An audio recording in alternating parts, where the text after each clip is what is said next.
sometimes the most public-spirited thing that you can do with despotic laws like these is to ignore them. I think that if the government persists long enough with locking people down, depending on the severity of the lockdown, civil disobedience is likely to be the result. I am here with Lord Sumption, one of our most senior jurists, senior judges here in the UK, recently retired from the Supreme Court. I think that the basic answer to this is that you have to decide, and it's essentially a value judgment, what is the degree of risk that you are prepared to accept.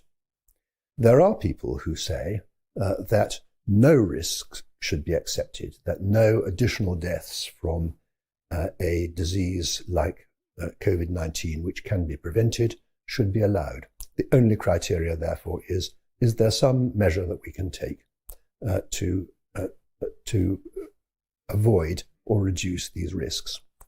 The problem about that is that it attaches no value to all the various other respects in which the countermeasures undermine our national life. It attaches no value to the economic destruction. It attaches no value to the very severe educational damage. It attaches no value to the fact that interaction with other human beings is not just an optional extra. It's not just a sort of leisure choice. It is a basic human need.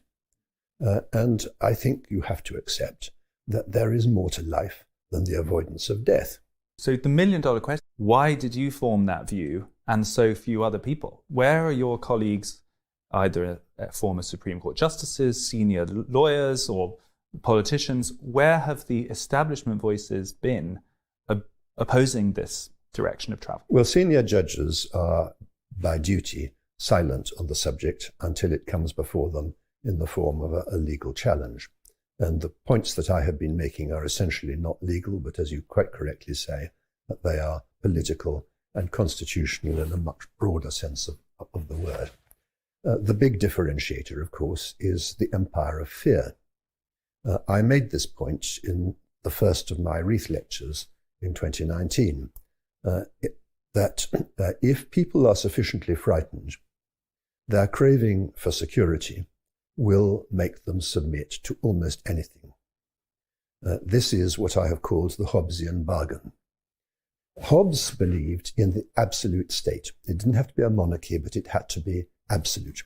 He said that there was nothing short of the state actually killing people that the state should not be entitled to do. So he was not, let us say, a believer in liberty. This was because of his experience of the anarchy which flowed from the Civil War in England. And Hobbes believed that we resign our freedoms unconditionally and permanently into the hands of the state in return for security.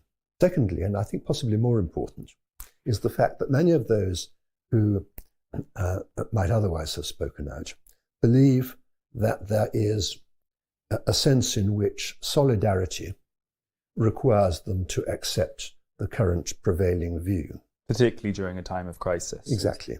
I think that, that is not a view that I share. There are, I think, two forms of solidarity. There is the solidarity of mutual sympathy and support, and there is the solidarity of intolerant conformism. And what we are witnessing in relation to opinion on COVID-19 is the second of those things, not the first. The first, I think, is wholly admirable. The second is rather sinister.